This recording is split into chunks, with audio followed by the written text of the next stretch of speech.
చేసుకుని ఈ రాత్రి కాలపు కుటుంబ ప్రార్థన ముందుకెళ్దాం. మోషబాబు ఒకనే జైతలి ప్రార్థన చేసుకుందాం. మోషబాబు ప్రార్థన.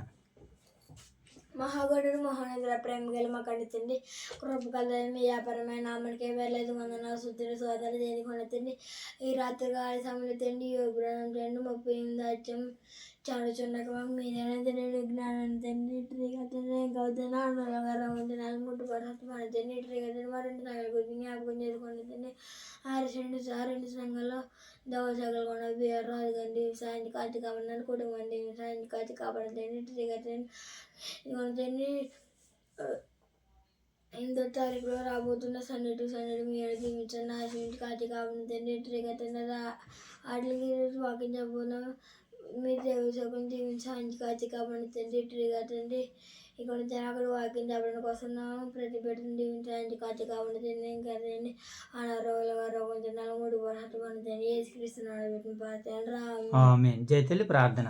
ప్రార్థనకి అనుమాన శాస్త్రానికి రూట్రీ కదండి వాక్య చదువుకున్నంత వాగ్దాన్ని ఆదరించేంతవరకు నీ కృపను లాచి రోడ్లు కదండి యోగంతండి ఉపయోగం అధ్యయనం చదువుతుంది కదండి ఆ సందర్భంలో లోతులు కానీ రోడ్లు కదండి ఓజుకి సంధిపాదం ఓజుకి సంధించదు సంకాపం దించిన భోజనం బీదరాధన దించండి కుటుంబాన్ని కూడా దించండి సేవకుని సేవరాన్ని కూడా దించి వయసుకి దించదు అక్కడ సంఘ పెద్దలు దించదు భోజనం బీదరాధన కుటుంబాన్ని కూడా దించదు సంకాపాన్ని దించదు సేవకుని సేవరాన్ని కూడా దించండి తండ్రి ఇంకా అనారోగ్యాలు ఉంటుంది రోటరీ కదండి పేపర్లు రాబోతున్న బహిరంగ సభ గురించి ప్రార్థన 7 రోజులు తండ్రి మీ నామ్మాయి మధ్య గుండి లేచి రోటరీగా ఆ రోజు పోసిన బీదరాధన దించి కుటుంబాన్ని కూడా దించేది ఇంకా తండ్రులు కూడా ఉంటుంది ఏసుకి ఇష్టం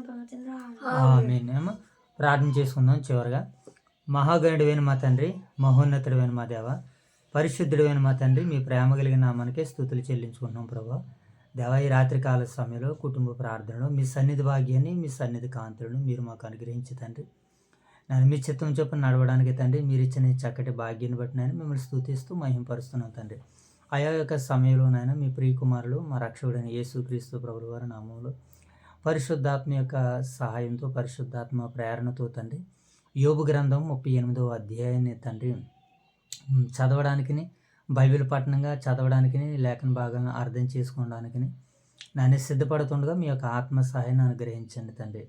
మరి 38వ అధ్యాయంలో రాబినటువంటి సందర్భాలు సంఘటనల వెనకాల మీ యొక్క ఆలోచన ఉద్దేశాలు మేము పరిపూర్ణంగా సంపూర్ణంగా గ్రహించుటకు నేర్చుకోగలుగుటకు తెలుసుకోగలుగుటకు మీ సహాయాలు ఇచ్చి మమ్మల్ని ముందుకు నడిపించమని వేడుకుంటున్నాం తండ్రి. అలాగే ప్రభా ఇంతవరకు ప్రార్థించినటువంటి బిడ్డలు ఇరువురిని బట్టి జ్ఞాపకం చేస్తున్నాం తండ్రి. అలాగే ప్రభా ఈ యొక్క రాత్రికాల సమయంలో మా యొక్క స్థానిక సంఘాలని జ్ఞాపకం చేసుకున్నాం తండ్రి. ఓదూరు వైఎస్ఆర్ నగర్లో ఉన్నటువంటి నాయన సంఘ బిడ్డలందరినీ జ్ఞాపకం చేసుకున్నాం ప్రభా. ఈ దినం ఎన్నో ప్రయాసాలు పడి ప్రభా నీ బిడ్డలు ఆయా పనులు ప్రారంభించుకుని తండ్రి ముగించుకోవడానికి మీరు కృపను అనుగ్రహించడంలో కృతజ్ఞతలు తండ్రి. ఎవరి పనులు అయితే ఇంకా ఆటంకాలుగా ఉండి నాయన పనులు వాయిదా పడిపోయిన ప్రభా రేపటి కాల సమయంలో తిరిగి ఆ పనులు మరలా కొనసాగించుకోవడానికి సహాయాలు తెచ్చండి. ప్రతి పనులు నాయన మీ యొక్క సహాయాన్ని వేడుకుని తండ్రి ప్రతి ఒక్కరూ పనులు ప్రారంభించి విజయాలతోనైనా ఇంటికి తిరిగి రావడానికి సహాయాలు తెచ్చమని వేడుకుంటూ ప్రార్థిస్తున్నాం తండ్రి. అలాగే ప్రభావ మరి యొక్క సమయంలో 2 సంఘాలని పరిపాలిస్తూ 2 సంఘాలకి కాపరిగా ఉండి నేను మీదైనటువంటి మాటలు అందిస్తున్న మా ప్రియులు దైవ సేవకులు రాజు గారిని వారి కుటుంబాన్ని మీరు దీవించి ఆశీర్వదించి కాచి కాపాడుతున్నందుకే కృతజ్ఞతలు తెలుపుకుంటున్నాం ప్రభావ. వారికి సహకారులుగా వారికి జతపని వారిగా నాయన యువ దైవ సేవకులు ఉన్నటువంటి బిడ్డలందరూ కూడా జ్ఞాపం చేస్తున్నాం తండ్రి. ప్రతి ఒక్కరిని దీవించి ఆశీర్వదించి కాచి కాపాడండి తండ్రి. రాత్రికాల సమయంలో మమ్మల్ని ఇటు రీతిగా కుటుంబ ప్రార్థనలు మీ సన్నిధి భాగ్యనిచ్చేందుకు మరొకసారి మనసారా మిమ్మల్ని స్తుతిస్తూ మహింపరుస్తూ 38వ అధ్యాయంలో నాయన మీరు యోబు గారిని ఏవైతే ప్రశ్నలు అడుగుతున్నారో ప్రభు ప్రశ్నలకి సమాధానాన్ని మేము అర్థం చేసుకోగలిగేటువంటి జ్ఞానాన్ని బుద్ధిని మాకు వివేకాన్ని దయచేయమని ఈ ప్రార్థన అంతటినే నా ప్రభువును మీ ప్రియ కుమారుడు రక్షకుడైన యేసుక్రీస్తు ప్రభువుల వారి నామములో ఈ ప్రార్థన మీకు సమర్పిస్తున్నాం తండ్రి. ఆమేన్. రైట్, మంచిదైన ఈ యొక్క సమయంలో యోబు గ్రంథము 38వ అధ్యాయాన్ని మరి బైబిల్ పఠనంగా లేఖన భాగాలను చదువుకుంటూ నేటి రాత్రికాల సమయంలో మనం కుటుంబ ప్రార్థనలో ముందుకు వెళ్ళిపోదాం. ఓకేనా నాన్న? ఎలా ఉండాలి మోషబాబు? ఇంకానే అప్పుడు యెహోవా సుడిగాలిలో నుండి ఏలాగున యోబునకు ప్రత్యుత్తరం ఇచ్చెను. యోబుకు ప్రత్యుత్తరం ఇచ్చెను. యోబుకు ప్రత్యుత్తరం ఇచ్చెను. జ్ఞానము లేని జ్ఞానము లేని మాటలు చెప్పి మాటలు చెప్పి ఆలోచన చెరుపుచున్న వీడెవడు పౌరుషము తెచ్చుకుని నడుము బిగించుకును. పౌరుషం తెచ్చుకున్నాడు బిగించుకును. నేను నీకు ప్రశ్న వేయుదును, నేను నీకు ప్రశ్న వేయుదును. నీవు దానిని నాకు తెలియజెప్పుము. నీవు దానిని చెప్పుము. నేను భూమికి పునాదులు వేసినప్పుడు నీవు ఎక్కడ నుంటివి? నేను భూమికి పునాదులు వేసినప్పుడు నువ్వు ఎక్కడ ఉంటివి? నీకు వివేకం కలిగి ఉన్న ఎడల చెప్పుము. నీ వివేకం కలిగి ఉన్నాడని చెప్పును. నీకు తెలిసిన ఎడల నీకు తెలిసిన యెడల దాని పరిమాణమును నియమించిన వాడెవడో చెప్పుము. నియమించిన వాడెవడో చెప్పెను. దాని స్తంభములు పాదులు దేనితో కట్టబడినో చెప్పుము. దేనితో కట్టబడినో చెప్పెను. ఉదయ నక్షత్రములు ఏకముగా కూడిపాడినప్పుడు దేవదూతలందరూ ఆనందించి జయధ్వనులు చేసినప్పుడు దానికి మూలరాతిని వేసిన వాడెవడు? సముద్రమును దాని గర్భము నుండి పొర్లి రాగా తలుపు చేత దానిని మూసిన వాడెవడు? నేను మేఘమును దానికి వస్త్రముగాను. అరవకూడదు మోసబాబు, మాట్లాడి స్పష్టంగా చెప్పాలి. గాఢాంధకారమును దానికి పొత్తుగుడ్డగాను వేసినప్పుడు నీ ఉంటివా దానికి సరిహద్దులు నియమించి దానికి అడ్డగడియలను తలుపులను పెట్టినప్పుడు నీవు ఇంతవరకే గాని మరి దగ్గరకు రాకూడదనియు ఇక్కడని నీ తరంగములు పొంగు అనపబడిననియు నేను చెప్పినప్పుడు నీ ఉంటివా ఎన్ని వచనము? Very good, very good. అరుణోదయము బూదిగంతముల వరకు వ్యాపించినట్లును అది దుష్టులను తనలో ఉంచకుండా దులిపివేయినట్లును నీవెప్పుడైనా ఉదయమును కలుగజేసితివా? అరుణోదయమునకు దాని స్థలమును తెలిపితివా?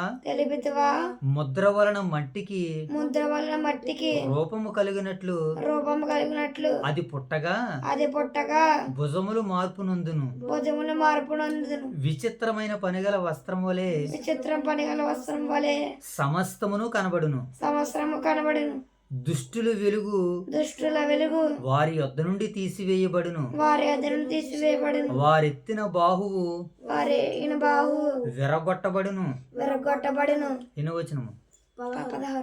సముద్రపు ఓటలలోనికి నీవు వచ్చితివా? మహాసముద్రము అడుగున నీవు సంచరించితివా? మరణ ద్వారములు నీకు తెరవబడిన మరణాంధకార ద్వారములు నువ్వు చూసితివా?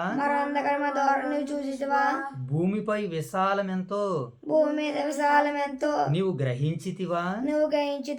నీకేమైనా తెలిసిన ఎడల చెప్పుము. వెలుగు నివసించు చోటునకు నీవు ఓ మార్గమేది? చీకటి అను దాని ఉనుకు పట్టు ఏది? దాని సరిహద్దునకు నీవు వెలుగును కొనుపోదువా? దాని గృహమునకు పోవు త్రోవలను నీ వెరుగుదువా? ఇదంతయు నీకు తెలిసే ఉన్నది. నీవు బహురుద్ధుడువు అప్పటికే పుట్టి ఉంటివి. నీవు మహిమ యొక్క నిధులలోనికి చొచ్చితివా? ఆపత్కాలం కొరకును యుద్ధము కొరకును యుద్ధ దినముల కొరకును నేను దాని ఇంచిన తర్వాత వడగండ్ల నిధులను నీవు చూసితివా? తూర్పు గాలి ఎక్కడి నుండి వచ్చి భూమి మీద నకాముకలను వ్యాపించును. మీదను భూమి మీద రాకాపులు ఆజ్ఞాపించెదను. నిర్మానుష్య ప్రదేశము మీదను నిర్మానుష్య ప్రదేశం మీదను జనులు లేని ఎడారులలోను జనుల లేని ఎడారులను వర్షము కురిపించుటకును వర్షం కురిపించుటకును పాడైన ఎడారిని తృప్తిపరచుటకును పాడైన ఎడారిని తృప్తిపరచుటకును లేతగడ్డి మొలిపించుటకును లేతగడ్డి మరిపించుటకును వరద నీటి కాలువలను వదల నీటి కాలువలను ఉరుములోని మెరుపునకు ఉరుములోని మెరుపులకు మార్గమును నిర్ణయించు వారెవరు మార్గం నిర్ణయించేవాడెవడు? వర్షమునకు తెలివి ఉన్నదా వర్షమునకు తెలియన్నదా? వర్షమునకు తండ్రి ఉన్నాడా వర్షము తెలియన్నాడా? మంచు బిందువులు పుట్టించేవాడెవడు మంచు బిందులు పుట్టించేవాడెవడు? మంచుగడ్డ ఎవని గర్భంలో నుండి వచ్చును మంచు గడ్డ ఎవరి గర్భంలోంచి వచ్చును? ఆకాశం నుండి దిగి మంచును ఆకాశం దిగిన మంచును ఎవడు పుట్టించును ఎవడు పుట్టించును? జలములు రాతి వలె గడ్డకట్టును జనములు రాజ్య వల్ల కట్టగట్టును. అగాధ జలములు ముఖము గడ్డకట్టబడును ఆకాశము గడ్డకట్టుబడును. కృత్రిక నక్షత్రములు నీవు బంధింపగలవా సుదీర్ఘ నక్షత్రాలను బంధింపగలవా? మృగశీర్ష కట్లను మోదీశ కట్లను విప్పగలవా తెప్పగలవా? వాటి వాటి కాలములలో వాటి వాటి కాలములలో నక్షత్ర రాశులు వచ్చినట్లు చేయగలవా నక్షత్రాలు వచ్చినట్టు చేయగలవా? సప్తక్షి నక్షత్రమును నక్షత్ర నక్షత్రమును వాటి ఉపనక్షత్రములను వాడు నక్షత్రములను నీవు నడిపించగలవా నడిపించగలవా? ఆకాశ మండలపు కట్టడలను నీ వెరుగుదువా ఆకాశ మండల కట్టలను వేరుగుదువా? వానికి భూమి మీద గల వారికి భూమి మీద కదా ప్రభుత్వం నీవు స్థాపింపగలవా రౌద్రంని సాధింపగలవా? జలరాశులు నిన్ను కప్పునట్లు జలరాశుని కప్పినట్లు మేఘములకు నీవు ఆజ్ఞ ఇయ్యగలవా మేఘముని ఆజ్ఞేయగలవా? మెరుపులు బయలువెళ్ళి వైపులు బయట వెళ్ళి చిత్తము నేనున్నానని నీతో చెప్పినట్లు చెట్టు మీద ఉన్నాను చెప్పినట్లు నీవు వాటిని బయటికి రప్పింపగలవా వాటిని రప్పించగలవా? ఎన్నో వచనము ఆజ్ఞ చెప్తాను 36. 36 వచనం వేరు కూడా అంతరింద్రియములలో జ్ఞానము ఉంచిన వాడెవడు అంతరంలో జ్ఞానం ఉంచి వాడెవడు? హృదయమునకు తెలివిచ్చిన వాడెవడు ఉదయం తెలివించిన వాడెవడు? జ్ఞానము చేత మేఘములను జ్ఞానం చేత మేఘములను వివరించగలవాడెవడు వివరించగల వాడెవడు? ధూళి ధూళి బురదయ్యి పారును బురదై పారును. మట్టి పెద్దలు మట్టి పెద్దలు ఒకదానితో ఒకటి ఒకదానితో ఒకటి అంటుకట్టినప్పుడు అంటుకట్టినప్పుడు ఆకాశపు కలసములోని ఆకాశం కలశంలోని వర్షమును కుమ్మరించిన వాడెవడు వర్షం కుమ్మరించిన వాడెవడు? ఆడసింహము ఆడసింహము నిమిత్తము నిమిత్తము నీవు ఎరను వేయగలదవా నువ్వు ఎరని వేయగలవా?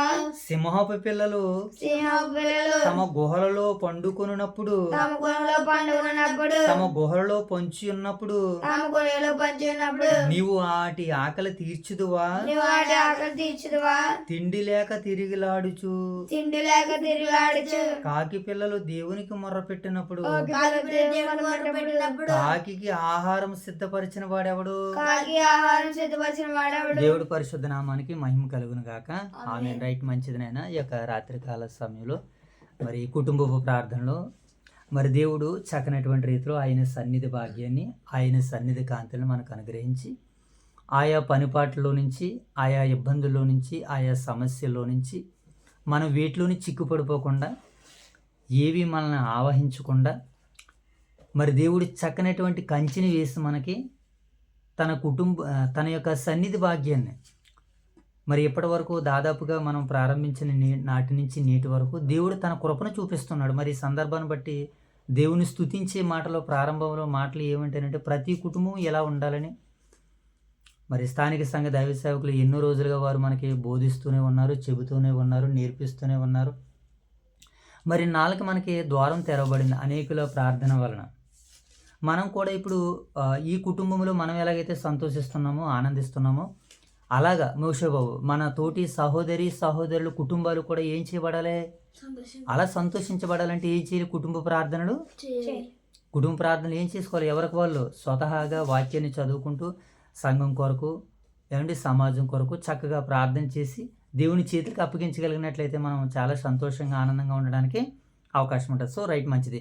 ఇప్పుడు యోబు గ్రంథము ఈ దినపు వర్తమానంలో భాగంగా యోబు గ్రంథం 38వ అధ్యాయం దగ్గరికి మనం వచ్చాం కదా. యోబు గారిని ఓదార్చడానికి మొదటిగా ఎవరు వచ్చారు? జయతల్లి తన స్నేహితులు వచ్చారు. యోబు గారిని ఓదార్చడానికి ఎవరు వచ్చారు? తన స్నేహితులు, 3 స్నేహితులు వచ్చారు. తర్వాత మరొక ఆయన ఎవరు వచ్చారు? ఏలిహు 4వ ఆయన వచ్చాడు. యోబు గారు, మొత్తం వీళ్ళు ఎంతమంది? ఐదుగురు. 5గురు కలిసి ఇన్ని రోజులు డిస్కషన్ చేసుకున్నారు. ఇప్పుడు డిస్కషన్ విన్నటువంటి దేవుడు యోబు గారిని చూడడానికి ఇప్పుడు ఎవరు వచ్చారు?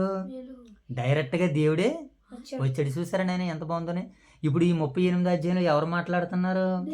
దేవుడు మాట్లాడుతున్నాడు. అంటే యోబు గారిని దర్శించడానికి ముందు స్నేహితులు వచ్చారు, మోషేబాబు. తర్వాత ఎవరు వచ్చారు? దేవుడే వచ్చాడు. అది అలా ఉండాలన్నమాట. మనం ఏదైనా స్ట్రైక్ చేస్తే ప్రభుత్వమే దిగి రావాలని మన వాళ్ళు నిరాహార దీక్ష చేస్తూ ఉంటుంటారు, ప్రభుత్వాన్ని డిమాండ్ చేస్తూ ఉంటారు. అలాగే యోబు గారి స్నేహితుల డిమాండ్కి ఇప్పుడు ఎవరు వచ్చేసారు? దేవుడు వచ్చేసాడు. దేవుడు వచ్చి యోబు గారితో అంటున్నాడండి. ఇప్పుడు ఈ అధ్యాయంలో సుమారు దేవుడు ఒక 70 ప్రశ్నల చేత యోబుని సంధిస్తున్నాడు. ఎన్ని ప్రశ్నలు అయినా? 70 ప్రశ్నలు వేసి సంధించి జ్ఞానాన్ని మరి నేర్పిస్తున్నట్లుగా లేఖన భాగాలు మనకి సెలవిస్తున్నాయి. సో రైట్, ఇప్పుడు యోబు గ్రంథం 38 అధ్యాయంలో ఎన్ని వచనాలు మనకు కనబడుతున్నాయి? ఎన్ని వచనాలు నాన్న? 41 వచనాలు ఉన్నాయి. ఇప్పుడు ఈ 41 వచనాలని జాగ్రత్తగా కొన్ని సందర్భాలుగా మనం మాట్లాడుకుందాం. ఎలా కొన్ని భాగాలుగా మాట్లాడుకుందాం. మనం ముందు నుంచి కూడా ఆలోచన చేస్తున్నాం కదా, ప్రతి దానికి చక్కనటువంటి రీతిలో భాగాలుగా మనం వాక్యాన్ని నేర్చుకుంటున్నాం కదా. ఇప్పుడు కూడా ఈ 38వ అధ్యాయం ద్వారాగా దేవుడు ఇప్పుడు యోబు గారితో తన స్నేహితులందరితోటి మాట్లాడుతున్నారు. ఏనా? ఓకేనా? యోబు గారితోని తన స్నేహితులందరితో ఇప్పుడు ఎవరు మాట్లాడుతున్నారు? దేవుడు వచ్చేసాడు. ఏంటి ఇది? ఎంత ఆశ్చర్యం కదా. దేవుడు ఇంకెవరినైనా పంపించవచ్చు కదా. అలా కాదు, ఇప్పుడు దేవుడే రావాలి. అంటే యోబు భక్తి ఎంత గొప్పగా ఉందో చూడండి ఒకసారి. ఇప్పుడు మనం ఏదైనా కష్టకాలంలో ఉన్నాం అనుకోండి, మనం ఏదైనా ఇబ్బంది కాలంలో ఉన్నాం అనుకోండి, ఎవరో ఒకరు వస్తారు మనల్ని విడిపించడానికి. కానీ మన మండలానికి అధికారిగా ఉన్నటువంటి వారు ఎవరైనా వచ్చారనుకోండి, ఎలా ఉంటుంది? మనకి షాకింగ్గా ఉంటుంది. ఇదేంటి, వీళ్ళ దగ్గరికి ఒక అధికారి వచ్చాడు ఏంటి అన్నటువంటి ఒక ఆలోచన వస్తుంది. అవునా? అవును. అలాగే ఇప్పుడు యోబు గారి దగ్గరికి అధికారి కాదు, డైరెక్ట్గా ఎవరు వచ్చేసారు? దేవుడు వచ్చేసాడు. కనుక దేవుడు కూడా వచ్చారు అని అంటే యోబుని దేవుడే కదా మరి నిలబెడతా. అక్కడ దేవుని పక్షాన యోబుని నిలబెట్టుకున్నాడు.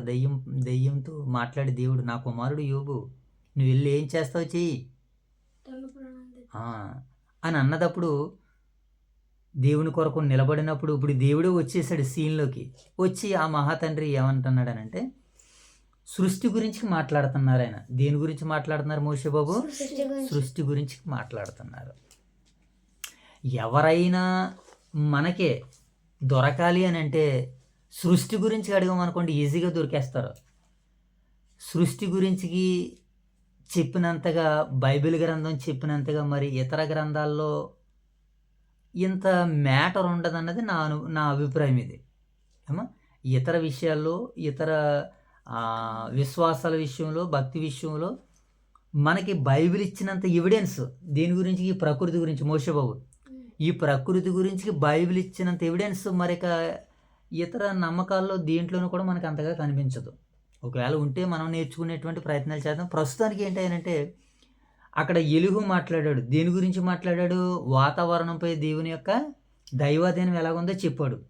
ఇప్పుడు దేవుడు దానిని కూడా కొనసాగిస్తూ ఏమని మాట్లాడుతున్నాడు? యోబుని, నేను భూమికి పునాదులు వేసినప్పుడు నువ్వు ఎక్కడ ఉన్నావు అని అడుగుతున్నాడు.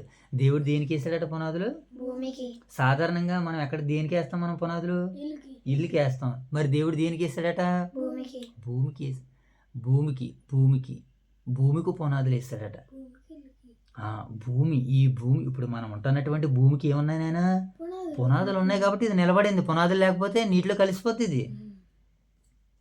కనుక దేవుడు ఇప్పుడు ఏం చేస్తున్నాడు అంటే యోబుని సంధిస్తున్నాడు అనమాట, ప్రశ్నలు అడుగుతున్నాడు అనమాట. ఇప్పుడు ఆ ప్రశ్నలు ఏమడుగుతున్నాడో ఈ అధ్యాయాన్ని బట్టి మనం ఆలోచించేద్దాం.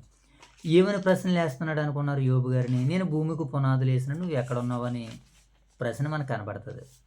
ఇక మొదటి భాగం నుంచి మొదటి 3 వచనాలు మనం చూసినప్పుడు, మొదటి 3 వచనాల భాగాన్ని యోబును దేవుడు ఏం చేస్తున్నాడు? ఆయన సిద్ధపరుస్తున్నాడు. మొదటి భాగంలో నెంబర్ 1 లెక్క పెట్టండి. మొదటి భాగంలో దేవుడు యోబుని ఏం చేస్తున్నాడు? సిద్ధపరుస్తున్నాడు. రెండవది, భూమిని గూర్చి చెబుతున్నాడు దేవుడు. దేని గురించి చెప్తున్నాడు ఆయన? భూమి. భూమి అంటే ఏంటది? సృష్టిలో ఉన్నటువంటి ఒక భాగం భూమి, ఒక నక్షత్రం అని మాట్లాడుకోవచ్చు. సరే రైట్, ఇంకా మనం చూద్దాం. మొదటిది ఏంటి? యోబుని సిద్ధపరుస్తున్నాడు. రెండవది ఏంటినైనా? భూమిని గురించి చెబుతున్నాడు. తర్వాత వెలుగుని గురించి చెబుతున్నాడు. తర్వాత సముద్రముని గురించి చెబుతున్నాడు. తర్వాత వెలుగు చీకట్ల గురించి చెబుతున్నాడు. ఏండి తర్వాత వాతావరణం గురించి కొన్ని ప్రశ్నలు అడుగుతున్నాడు యోబు గారిని. ఎన్నోది? ఆరోది 6ది. ఏనా? తర్వాత నక్షత్రాల గురించి చెబుతున్నాడు. ఎన్నోది? ఏడోది 7ది. 8ది మేఘాల గురించి చెబుతున్నాడు. తర్వాత సింహాల గురించి చెబుతున్నాడు. తర్వాత కాకి గురించి చెబుతున్నాడు. మొత్తం ఎన్ని సందర్భాలు వచ్చినాయి? 10 ఎన్ని భాగాలు వచ్చినాయి? 10 భాగాలుగా దేవుడు యోబుని ఏం చేస్తున్నాడు? ఆయన ప్రశ్నిస్తున్నాడు, అడుగుతున్నాడు. మొట్టమొదటిగా దేవుడు ఏం చేస్తున్నాడంటే యోబుని సిద్ధపరుస్తున్నాడు. దేవుడు ప్రతి ఒక్కరిని కూడా ముందుగా ఏం చేస్తాడు మోషే బాబు? సిద్ధపరుస్తాడు. ఇక్కడ మన క్లాస్ పెట్టుకోవడానికి ఏం చేస్తున్నాం? కొంత సమయం ముందు నుంచి సిద్ధపడుతున్నాం కదా. స్నానం చేస్తాము, ఒంటిగా చక్కటి వస్త్రాలు వేసుకున్నాం, ప్రార్థన చేసుకున్నాం, అప్పుడు పరిచర్యను ప్రారంభిస్తున్నాం. అవునా? దేవుడు కూడా తన పని కొరకు, తన పరిచర్య కొరకు దేవుడు ఏం చేస్తాడు? ఇప్పుడు సిద్ధపరుస్తాడు. ఎలాంటి వారిని సిద్ధపరుస్తున్నాడు మోషే బాబు? ఇప్పుడు యోబు ఎలా ఉన్నాడు? అప్పటికి బోల్డని బాధల్లో ఉన్నాడు, బోల్డని కష్టాల్లో ఉన్నాడు, బోల్డని శ్రమల్లో ఉన్నాడు. అలాంటి ఆయన్ని దేవుడు ఏం చేస్తున్నాడు మోషే బాబు? అదేనమాట. దేవుడు వాడుకోవాలనుకున్న వ్యక్తి అధికారం, హోదా, డబ్బు ఇవేమి ఉండవసరం లేదు.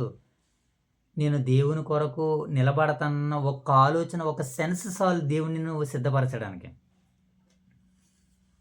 ఒకే ఒక ఆలోచన ఏంటనైనా, నేను దేవుని కొరకు నిలబడాలి.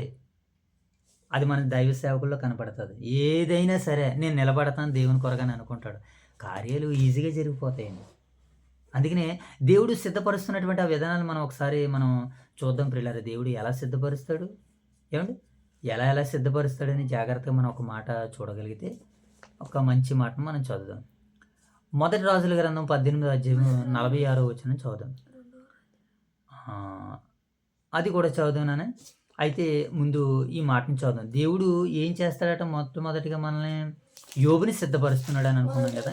యోబుని ఎలా సిద్ధపరుస్తాడో ఒకసారి మనం చూద్దాం. అంతకంటే ముందు యోబుని దేవుడు ఏ రీతిగా సిద్ధపరుస్తున్నాడో లేఖలలోకి వెళ్తే మనం మొదటి రాజుల గ్రంథం 18:46 చదువుదాం ఒకసారి.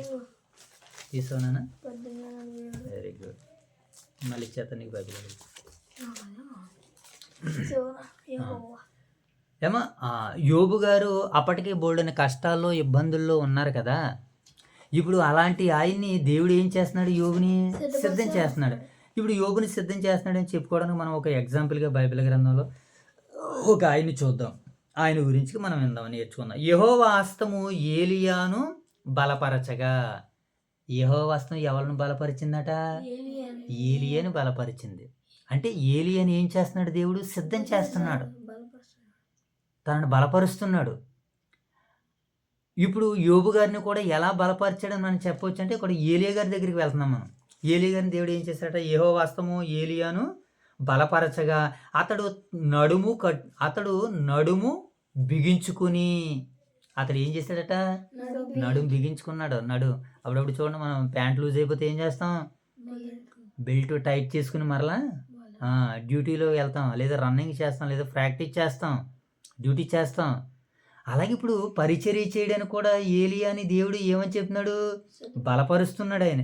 యెహోవా హస్తము ఏలియాను బలపరచగా అతడు నడుము బిగించుకుని ఆహాబు కంటే ముందుగా పరిగెత్తుకుని పోయి. ఆహాబు కంటే ఏం చేశాడట ఈయన? ముందుగా పరిగెత్తుకుని పోయాడు. ఆహాబు ఏం చేస్తున్నాడు? రథాల మీద వెళ్తున్నాడు. ఆహాబు గారు ప్రయాణం. ఆహాబు గారు దేని మీద ఉన్నాడు చైతల్లి? రథాల మీద వెళ్తున్నాడు. దేవుడు ఎప్పుడైతే ఏలియా గారిని బలపరిచాడో, ఏలియా హస్తం, ఆ దేవుని హస్తం ఏలియాకి ఎప్పుడైతే తోడుగా ఉందో, ఈయన ఏం చేశాడు? రథాన్ని దాటుకుని వెళ్ళి అతనికంటే ముందు ఇశ్రాయేలుకి వెళ్ళిపోయాడు ఆయన. చూడు, ఆ మాట మనకి కింద మాటలో కనపడుతుంది. నడుము బిగించుకుని ఆహాబు కంటే ముందుగా పరిగెత్తుకుని పోయి యెజ్రెయేలు గుమ్మంలోనికి వచ్చేసాడు. రథాలుగా ఉన్నవాడు ముందు వెళ్ళగలదుడా? ఏమంటే పరిగెత్తేవాడు ముందు వెళ్ళగలదుడా? రథాలతో ఉన్నవాడు ముందు వెళ్తాడు. కానీ రథాలతో ఉన్నవాడికి దేవుడు అవకాశాన్ని ఇవ్వలేదు. మరి ఎవరికి అవకాశాన్ని ఇచ్చాడు? రన్నింగ్ చేసిన ఆయనకి అవకాశం ఇచ్చాడు. ఆయన ఏలియా గారు అప్పటికి వయసు ఎంత అయింది? ఆయన కూడా వయసు పైబడే ఉన్నాడు. అయినా సరే దేవుడు ఒక ఆయన సిద్ధపరచాలని అనుకుంటే వయసుతోని, జ్ఞానంతోని సంబంధం లేదు ప్రియులారా. కనుక దేవుడు ఏలియాని ఏం చేశాడని ఆయన సిద్ధపరిచాడు. ఇప్పుడు నువ్వు నేను కూడా వాక్యాన్ని వినడానికి కానీ, వాక్యం చెప్పడానికి కానీ, సంఘ పరిచర్యలో వాడబడాలని నీకు నాకు ఉంటే కనుక దేవుడు నన్ను కూడా ఏం చేస్తాడు మోషే బాబు? సిద్ధపరుస్తాడు. ఒక మంచి మాటను చూసి మనం ముందుకు వెళ్దాం. చూడండి ఒకసారి లోకాసు వార్త 12 అధ్యాయం 35, 36 వచ్చిన చూద్దాం. లోకాసు వార్త 12వ అధ్యాయము, లోకాసు వార్త 12వ అధ్యాయము 35, 36 వచ్చిన చూద్దాం. 12, 35, 36. రైట్. ఇక్కడ ఏమని రాయబడింది నాయనా? వెరీ గుడ్, నేను చూసుకుంటానులే. Very good. ఇక్కడ చెబుతున్నాడు యేసుక్రీస్తుల వారే మాట్లాడుతూ, మీ నడుములు కట్టుకుని ఉండిడి. ఏం చెప్తున్నాడు మోషే బాబు ఆయన? ఇప్పుడు ఇప్పుడు ఏలియా గారితో దేవుడు కూడా ఏం చెప్పాడు? నీ నడుము బిగించుకోమన్నాడు. ఎందుకనంటే సత్యం అనేటువంటి దట్టి మన నడుము నిబ్బరంగా ఉందనుకో, మనం ఎక్కడికైనా ఎంత దూరమైనా సేవకైనా సువార్తకైనా నడుము మీద బేస్ అయి ఉంటుంది. వెన్నుపూస నిలబెట్టేది మనిషి నిలబడాలంటే ఏంటి? నడుము. మనం ఇప్పుడు బెండ్ అయిపోయి మోకాళ్ళు కూడా వేయలేకపోతున్నాం. మనం మంచం మీద ఆనుకుని ఏమండి ఈ నడుని మనం నిలబెట్టలేకపోతున్నాం కదా. ఇప్పుడు యేసుక్రీస్తుల వారు కూడా ఏమంటారు? మీ నడుములు కట్టుకుని ఉండిడి, మీ దీపములు వెలుగుచుండనీయుడి. ఏమండి మీ దీపములు ఏం చేయాలట? వెలిగించాలంటున్నాడు. వెలిగించాలంటే ఏం చేయాలి? దేవుడు చెబుతున్నటువంటి మాటలు మనము వినాలి. ఇంకా కింద మాట కూడా చదువుదాం చూడండి. తమ ప్రభు పెండ్లి విందుకి వచ్చినట్లుగానే అతనికి తలుపు తీయుటకు ఇతడు ఎప్పుడు వచ్చును అని అతని కొరకు ఎదురు చూసు మనుషులు వలె ఉండిడి. అంటే సిద్ధంగా ఉండండి అని సెలవిస్తుంది వాక్యం. ఏం చేయాలట నాయన? సిద్ధంగా ఉండాలి. ఇప్పుడు యోబుని కూడా దేవుడు ఏం చేస్తున్నాడు? సిద్ధపరుస్తున్నాడు. నా మాటలు వినని. ఎందుకు దేవుడు యోబుని సిద్ధపరిచిన విధానంలో ఏలియా గారిని ప్రభు అయిన యేసుక్రీస్తుల వారు మాట్లాడుతున్నటువంటి మాటలు మనం కంపేర్ చేసుకుని మాట్లాడుకున్నాం కదా. ఇప్పుడు మొదటి వచనం చదువుదాం. 38వ అధ్యాయం 1వ వచనం చదువుదాం. అక్కడ మరి తండ్రి అయినటువంటి దేవుడు యోబు గారిని ఏమంటున్నారో మాటను మనం చదువుదాం. 38వ అధ్యాయము 1వ వచనం చదువునాను. తీసుకోమ్మా. అప్పుడు యెహోవా సుడిగాలిలో నుండి ఎలాగూ యోబునకు ప్రత్యుత్తరం ఇచ్చును. అప్పుడు యెహోవా ఎక్కడి నుంచి ప్రత్యక్షమయ్యాడు ఆయన? సుడిగాలిలో నుంచి. ఇప్పుడు సాధారణంగా ఎలా చూడాలి? విలాన్ గారు ఎంటర్ అవ్వడానికి ఏం చేస్తారు? వాళ్ళు బోల్డ్ అన్ని మ్యూజిక్లు గ్యాజిక్లు అన్నీ పెట్టి హీరో ఎంట్రన్స్కి ఇలాంటి ఎంట్రన్స్కి చాలా డిఫరెంట్ యాంగిల్ చూపిస్తూ ఉంటుంటారు కదా. తండ్రి అయినటువంటి దేవుడు కూడా, నేను వీళ్ళతో పోల్చట్లేదు కానీ ఇది మనకు అర్థమవుతే, తండ్రి అయినటువంటి దేవుడు కూడా ఆయన ఎలా ప్రత్యక్షమవుతున్నాడు? అప్పుడు యెహోవా సుడిగాలిలో నుండి ఏలాగును యోబునకు ప్రత్యుత్తరం ఇచ్చును. అంటే ఆయన వాహనం ఏది? గాలి, మేఘము. ఏంటనైనా? గాలి, మేఘము. కనుక ఇప్పుడు దేవుడు ఎలా ప్రత్యక్షం అవుతున్నాడు అంటే సుడిగాలి నుంచి, అంటే గాలిలో నుంచి వస్తున్నాడు ఆయన. ఏమండి? ఆయన మేఘములను తనకు వాహనంగా చేసుకున్నాడు, అగ్ని జ్వాలను పరిచారకులుగా చేసుకున్నాడని దైవసేవకులు కీర్తన కూడా రాశారు మనకి. ఏమండి? అంటే దేవుడు ఎక్కడి నుంచి ప్రత్యక్షం అవుతున్నాడు? ఆయన సుడిగాలిలో నుంచి. ఆయన ఎక్కడి నుంచి అయినా రాగలడు, ఎందుకంటే ప్రకృతి ఆయనది కాబట్టి. ఇప్పుడు ఇల్లు మంద కదా, ఈ ఇంట్లో నుంచి ఎక్కడి నుంచి అయినా ఎక్కడికైనా మనం వెళ్ళగలమా లేదా? బయట ఉన్నాయంటే ఆయన వస్తే ఎలాగలడా? పైకి వెళ్ళాలంటే ఎలాగ వెళ్ళాలండి అని అడుగుతాడు. మెట్లు కనపడవు ఆయనకి. మనం ఎలాగ వెళ్ళగలం? మనం ఎలా మెట్లు ఎక్కి ఎలాగెళ్తారు, కానీ మనం తేజాన్ని ఇంట్లోంచి అలాగ కూడా మనం ఎలా రాగలుగుతాం కదా, మనకి తెలుసు కనుక. అలాగే దేవుడు కూడా ఎలా వస్తాడట? ఆయన ప్రకృతి ఆయనది. ఆయన ఉరుముల్లో నుంచి వస్తాడో, మెరుపుల్లో నుంచి వస్తాడో, సుడిగాల్లో నుంచి వస్తాడో, పిడుగుల్లో నుంచి వస్తారు ఆయన. ఎందుకనంటే మొత్తం ఆయనదే కనుక. వర్షంలో నుంచి వస్తాడు. చూద్దాం ఒక మంచి మాట. 2వ రాజుల గ్రంథం 2వ అధ్యాయం 11 వచనాలు చూద్దాం. చూడండి. వెరీ గుడ్ నాయన. వదిలే 2వ రాజుల గ్రంథము 1వ వచనం చదువు. ముందుగా 1వ వచనం చదువు, తర్వాత 11వ వచనం చదువు. ఏముంది అక్కడ? యెహోవా సుడిగాలి చేత ఏలియాను ఆకాశమునకు ఆరోహణము చేయబోచుండగా. యెహోవా సుడిగాలి చేత. ఏనన్నా మోషేబాబులాగా యెహోవా ఎలా వచ్చాడట ఆయన? సుడిగాలి చేత వచ్చారు ఆయన. యోబు కూడా ఏమని మాట్లాడుతున్నాడు అక్కడ 38 యెహోవా సుడిగాలిలో నుంచి యోబునకు ఎలా ప్రత్యుత్తరం ఇచ్చాను అనుకున్నాం కదా. ఇక్కడ కూడా వాక్యం ఏమని సెలవిస్తుంది మనకి? యెహోవా సుడిగాలి చేత అని అంటున్నాడు చూడండి. అలాగే 11వ వచనం, వారు ఇంకా వెలుచు మాట్లాడుచుండగా ఇదిగో అగ్ని రథమును అగ్ని గుర్రములను కనబడి వీరిద్దరిని వేరుపరిచిన. అగ్ని గుర్రములు అగ్ని రథాలు కూడా వస్తున్నాయని అంటే దేవుడు అగ్ని ద్వారా కూడా ఆకాశం నుంచి అగ్ని గంధకాలను కురిపించి కూడా సొదొమ గొమొర్రా పట్టణాలను ఏం చేశాడు ఆయన? మోషేబాబు వాటిని నాశనం చేసేస్తాడు. కనుక దేవుడు ఎక్కడి నుంచి అయినా ఎలాగైనా రాగలడు. ఎందుకంటే ప్రకృతి అంతా కూడా ఆయనది కనుక యోబుని దేవుడు ఏం చేస్తున్నాడంటే తన మాటలు వినడానికి సిద్ధపరుస్తున్నాడు. ఇక దేవుడు దేని గురించి చెప్తున్నాడంటే మొదటగా యోబుని సిద్ధపరుస్తున్నాడు కదా. రెండోది ఏంటంటే భూమిని గురించి చెప్తున్నాడు దేవుడు. దేని గురించి చెప్తున్నాడు ఆయన? భూమిని గురించి చెప్తున్నాడు. భూమిని గురించి ధ్యానించిన ఎడల అది నీకు తెలియజేసి అన్నాడు. మనం ఇదే యోబు గ్రంథంలో స్నేహితులు మాట్లాడినటువంటి మాట. భూమి గురించి ధ్యానిస్తే మనకి ఏం చెప్తుందట? అది పాఠాలు నేర్పుతుంది. కారణం ఏంటి? దేవుడు భూమిని చేశాడు. ఎలాగా? శూన్యంలో నుంచి, శూన్య మండలంలో నుంచి భూమిని తీసి దానిని సిద్ధపరిచాడు. మానవులకు నివాసయోగ్యమైనటువంటి భూగోళంగా దేవుడు చేశాడు నాయన. కనుక ఈ భూమి మనకి ఏం చేస్తుంది? బోధిస్తుంది. ఒకసారి చూద్దాం. ఒకసారి కీర్తనల గ్రంథం 104:9 చూడన్నాను. ఒకసారి కీర్తనల గ్రంథము 104వ అధ్యాయము అండ్ ఒకసారి 9వ వచనం చూద్దాం. అంటే భూమి ఎవరు కలగజేశారు? దేవుడు. ఇదిగో మనకు ఆది కాండంలో కూడా కనబడుతుంది. దేవుడు ఆరిన నేలగా దానిని చేసినని వ్రాయబడుతుంది. 104:9 104 అధ్యాయం మనం 9వ వచనం చూసినప్పుడు దేవుని మాటలు మనకి అక్కడ కనబడుతుంది. చూడండి. వదిలే.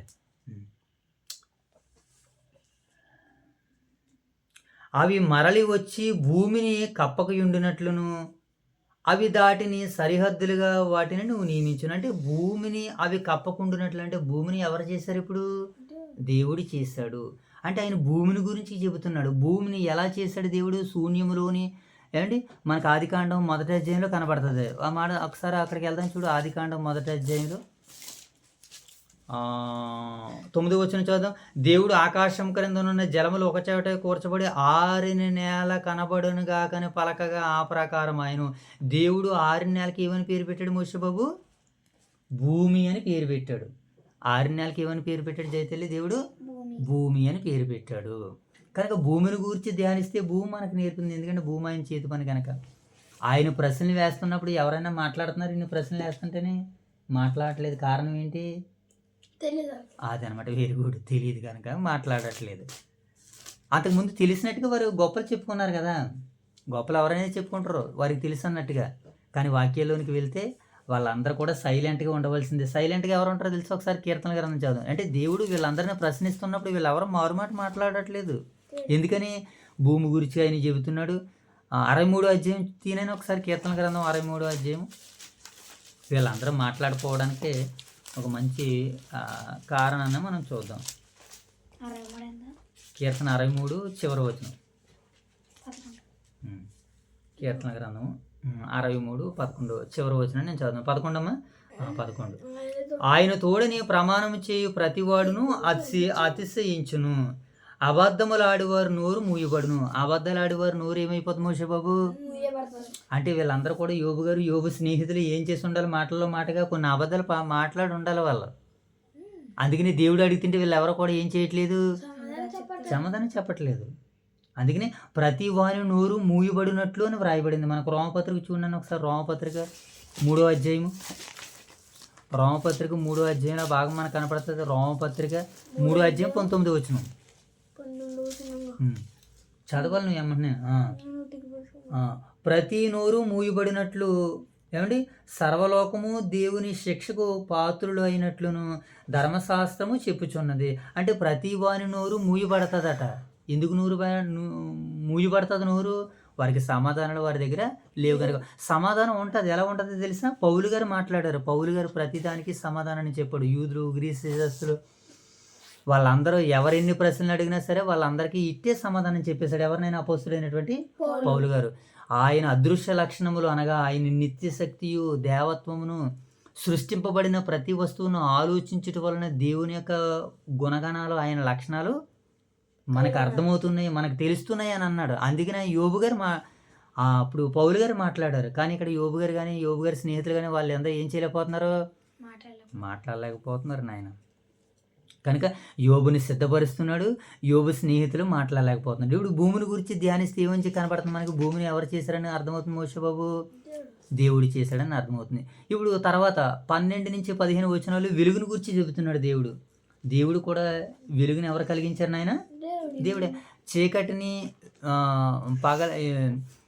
చీకటిని వెలుగును చేయగా వెలుగు ఆయన అన్నటువంటి మాట మనకి ఆదికాండ గ్రంథంలోనే కనపడుతుంది. ఇప్పుడు ఒక సందర్భాన్ని చూద్దాం. వెలుగుని గురించి దేవుడు చెబుతూ కీర్తన గ్రంథము 74 అధ్యాయము 16-17 వచనాలు చదువు మోషే బాబు. కీర్తనల గ్రంథము 74 అధ్యాయము 16-17 వచనాలు చదువు. అక్కడ ఏమని రాయబడింది? పగలు నీదే, రాత్రి నీదే, సూర్యచంద్రుడు నీవే నిర్మించేదివి, భూమికి సరిహద్దులు నియమించిన వాడువు నీవే, వేసవకాలము చలికాలము నీవే కలుగజేసేదివి. ఎవరు కలగజేశారట? కాలాలు ఆయనే కలగజేశాడు, చీకటిని ఆయనే కలగజేశాడు, వెలుగుని కూడా ఆయనే కలగజేశాడు. నిజమైన వెలుగు ఉండేను, అది లోకంలోనికి వచ్చి ప్రతి మనిషిని ఏం చేస్తుందట మోషే బాబు? వెలిగిస్తుందని మనం ఆదివారం విన్న వర్తమానం. నిజమైన వెలుగు ఉంది, ఆ వెలుగుని చేసేవాడు దేవుడు అని మనకు అర్థమైంది. ఇప్పుడు తర్వాత సముద్రం గురించి మాట్లాడుతున్నాడు దేవుడు తర్వాత యోబుతో దేని గురించి చెప్తున్నాడు ఆయన మోషే బాబు? సముద్రం గురించి చెప్తున్నాడు. ఒకసారి సముద్రం గురించి దేవుడు మాట్లాడుతూ ఇర్మియా గ్రంథం 5వ అధ్యాయము 22వ వచనం చదువు. Very good. సముద్రం గురించి దేవుడు మాట్లాడుతూ అంటున్నాడు ఇశ్రాయేలు ప్రజలతోటి. సముద్రము దాటలేకుండా దాని తరంగములు ఎంత పొర్లినను అవి ప్రబలలేకయు, ఎంత ఘోషించినను దాటలేకయు ఉండినట్లు నిత్య నిర్ణయము చేత దానిని ఇసుకని సరిహద్దుగా నియమించాను కదా అని అంటున్నాడు. ఇసుకని దేవుడు ఎలా నియమించాడట? సముద్రానికి ఏమండి పొలిమేరగా ఏర్పరిచాడు. అంటే ఇంక అక్కడితో రావడానికి అది వీల్లేదు. అది అక్కడితో రావడానికి వెళ్ళడానికి వీల్లేదు. మీకు పొలిమేర ఉంది, వ్యాలింగ్ హై స్కూల్ మీరు దాటి వెళ్ళకూడదు. స్కూల్ సమయంలో, మిగతా సమయంలో వెళ్ళొచ్చు. అలాగే దేవుడు సముద్రాన్ని కూడా ఏం చేశాడట? ఇసుకని సరిహద్దుగా వేసాను అంటున్నాడు ఆయన. ఏమంటే ఈ భూమి మీద ఎన్ని కొండలు ఉన్నాయి, పర్వతాలు ఉన్నాయి, మెట్టలు ఉన్నాయి, సముద్రాలు ఉన్నాయి, నదులు ఉన్నాయి, ఎడారులు ఉన్నాయి, లోయలు ఉన్నాయి. ఇవన్నీ దేవుని యొక్క సంకల్ప సృష్టి. వాటన్నిటి గురించి మాట్లాడితే ఇంకా యోబు గారు కానీ తన స్నేహితులు కానీ ఇంకా 102 వాళ్ళకి మాట్లాడలేవు నాయన. ఇంకేమన్నాడు చూడండి, దేవుడు వెలుగు చీకట్ల గురించి చెప్పాడు. దేని గురించి చెప్పాడు ఆయన? వెలుగు చీకట్ల గురించి చెప్పాడు, ఉరుము గురించి చెప్పాడు. ఏమండి నక్షత్రాలు నియమించాడు ఆయన. ఏమంటే మేఘాల్లో మెరుపులు ఎలా వస్తున్నాయో చెబుతున్నాడు ఆయన. ఇలా దేవుడు చెప్పిన ప్రతి దానికి మనం తెలుసుకోవాలంటే ఇప్పుడు మనకే సమయము ఉంది, కానీ మనకు ఓపిక లేదు, ఆశ లేదు, సమయాన్ని కూడా ఇవ్వలేకపోతున్నాం. కనుక ఆ రోజు యోబు గారిని అడిగినటువంటి ప్రశ్నలు ఇప్పుడు మిమ్మల్ని నన్ను అడుగుతుంది, బైబిల్ అడుగుతుంది. ఇప్పుడు ఎవరు అడుగుతున్నారు నాయన మనల్ని? బైబిల్ ప్రశ్నిస్తుంది. ఆ రోజు యోబు గారిని, యోబు స్నేహితుల్ని నన్ను ప్రశ్నించాను కదా నాయన, ఇప్పుడు నిన్ను కూడా నేను ప్రశ్నించి అడుగుతున్నాను. మోషే బాబు చూపించు బైబిల్. ఆయన ప్రశ్నించి అడుగుతున్నాడు మనల్ని అందరినీ. ఇప్పుడు మనం ఏం చెప్పడానికి సిద్ధపడాలి? ఇప్పుడు సమాధానాన్ని చెప్పడానికి సిద్ధపడాలి. పౌలు సమాధానం చెప్పడానికి సిద్ధపడి ఎన్ని ప్రశ్నలు అడుగుతారో అడగండి అన్నారు. అలాగే దైవ సేవకులు కూడా ఛాలెంజ్ చేసి మాట్లాడుతూ చెబుతూ ఉంటారు. మీకు ఏమైనా ప్రశ్నలు ఉంటే చెప్పండి అంటారు. ఎవరైనా సరే రండి అంటున్నాడు ఆయన. ఇప్పటికి ఇంకా ఇటీవల కాలంలో ఆయా పరిసర ప్రాంతాలతో వెళ్తున్నప్పుడు సేవకులతో ముచ్చరించే మాటలవే ఆయన. కనుక దేవుడు అడుగుతున్నాడు, సమాధానం చెప్పడానికి మనము సిద్ధంగా ఉండాలి. ఉదయకాల సమయంలో చూసాం, పౌలు గారిని అధిపతులు అడుగుతున్నారు, మా వల్ల కాదంటే అక్కడ రోమాకు పంపించేశారు, కైసరియాకి. ఇప్పుడు అక్కడ సమాధానం చెప్పడానికి ఆయన ఎలా ఉన్నాడు? ఇప్పుడు సిద్ధంగా ఉన్నాడు. కారణం ఏంటి? ఆయన ఎవరు సిద్ధపరుస్తున్నారు? ఈరోజు నిన్ను నన్ను కూడా దేవుడు సిద్ధపరుస్తున్నాడు. కనుక హేతు అడుగు ప్రతి వానికి సాత్వికంతో సమాధానం చెప్పుడుకి ఎల్లప్పుడూ సిద్ధంగా ఉండని వాక్యం సెలవిస్తుంది. కనుక హేతు అడిగే ప్రశ్నలకి సమాధానం చెప్పేటువంటి వారుగా మనల్ని అందరినీ దేవుడు నిలబెట్టాలని కోరుకుంటూ ప్రార్థన చేసుకుందాము. శుభ ప్రార్థన. మహాగణిని మహోన్నతుడ ప్రేమగల మాట్లాడితే నీకు ప్రభువాలే మీ అపరమైన నమ్మకే వందనాలు సూత్రుడు సోదరు చేయించుకోనండి రాత్రి కాలండి మా ఒంటరి చేసి మీకు అన్నవాణితండి తిరిగి ఈ రాత్రి కాల సమయంలో తండ్రి ఎవరన్నా 38 రాజ్యం చూడగా మాకు మీ ధనం తినని జ్ఞానం ఇచ్చి మీకు అన్నమానండి ఇటుగా రాజ్యం తండ్రి మేము విని పెట్టి వేరు కానీ మా రోజులందరూ 100 ఫలించిన మీరు మా మమ్మల్ని ఫలించండి ఇంకా తినండి ఉంచండి అనుమూటి పడుతుంది యేసుక్రీస్తు ఆమేన్ తండ్రి. ఆమేన్ అనాలి జైతల్లి. ఆమేన్ అంటే ఆమేన్ అనగానే అలాగూ జరుగును గాక. Very good. జైతల్లి ప్రార్థన. పడతానికి అనమైన శాశ్వతానికి రూట్రీ కాదండి. ఈ రోటరీ కదండి యోగానంతరి 38 అధ్యాయం చదువుతుండగా తండ్రి మీరైన సత్ని సంబంధించిన రోటరీ కదండి ఆ సందర్భంలో లోతులుగా నేర్చుకుని చేసిన అంత రోటరీ ఓదు కేసాల నుంచి పైన ఓదు కేసాన్ని తీయించారు సంఘ కాబంది తీయించిన బోధన బియ్యాలను తీయించారు ఆన్ కుటుంబాన్ని కూడా తీయించారు సేవకులు సేవరాన్ని కూడా తీయించారు వయసు కేసాన్ని తీయించారు సంఘ పెద్దలను తీయించారు సంఘ కాపాలను తీయించారు బోధన బియ్యాలను తీయించారు ఆన్ కుటుంబాన్ని కూడా తీయించారు సంఘ కాపాలను తీయించారు సేవకుల్ని సేవరాన్ని కూడా తీయించారు ఇంకా రోగులు అంటున్నారు ఏసుకి ఇష్టం పరమ తండ్రి ఆమేన్. ప్రార్థన వినుడి పావనుడా, ప్రార్థన మాకు నేర్పుమయ్యా. ప్రార్థన చేసుకుందాం. మహాగణుడైన మా తండ్రి, మహోన్నతుడైన మా దేవ, పరిశుద్ధుడైన తండ్రి, మీకు వందనాలు ప్రభా. ఈ రాత్రికాల సమయంలో కుటుంబ ప్రార్థన మీ సన్నిధి భాగ్యం మీరు మాకు అనుగ్రహించి ప్రభా. యోబు గ్రంథం 38 అధ్యాయం ద్వారా మీరే నేరుగా స్నేహితులతోని ఈ రాత్రికాల సమయంలో మాతోని మీరు మాట్లాడారు తండ్రి. ఇప్పుడు బైబిల్ మమ్మల్ని ప్రశ్నిస్తుంది ప్రభా, సమాజం మమ్మల్ని ప్రశ్నిస్తుంది, సంఘం మమ్మల్ని ప్రశ్నిస్తుంది ప్రభా. ఆ ప్రశ్నలకు అనుగుణంగా జవాబుదారులుగా మేము మీ మధ్యలో మీ కుమారుని వలె జీవించడానికి మీ సహాయం దయచేయండి. అలాగే ప్రభు ఇంతవరకు విన్న వాక్యం మా వినికిడిలో ఫలింపజేయండి. అలాగే తండ్రి ఈ రాత్రికాల సమయంలో మా యొక్క స్థానిక సంఘాలని, దైవ సేవకులను, పెద్దలను, పరిచారకులను, యవనస్తులను, వృద్ధులను, బాలులను అందరినీ జ్ఞాపకం చేసుకున్నాం తండ్రి. ఓదురు వైఎస్ఆర్ నగర్లో ఉన్నటువంటి బిడ్డలందరినీ దీవించి ఆశీర్వదించండి. 2 సంఘాల కాపరిగా ఉండి తండ్రి దైవర్తమానాలు అందిస్తూ మమ్మల్ని ముందుకు నడిపిస్తున్న రాజుగారిని వారి కుటుంబాన్ని అంతని దీవించి ఆశీర్వదించమని. సండే టు సండే బహిరంగ సభలకి నాయన సంఘం అంతా కలిసి ఆయన సన్నాహాలు చేస్తూ పరిచర్య కొరకు నిర్ణయాలతో, ఆలోచనలతో, ఉద్దేశాలతో వెళ్తుండగా నాయన మీ తోడిని మీ యొక్క సహాయాన్ని వారికి అనుగ్రహించి మీరే ఘనత మహిమ ప్రభావాలు పొందుకోమని మా రక్షకుడైన యేసుక్రీస్తు ప్రభుల వారి నామములో ఈ ప్రార్థనకు సమర్పిస్తున్నాం కన్న తండ్రి. అందరికి వందనాలైనా, అందరికి వందనాలు.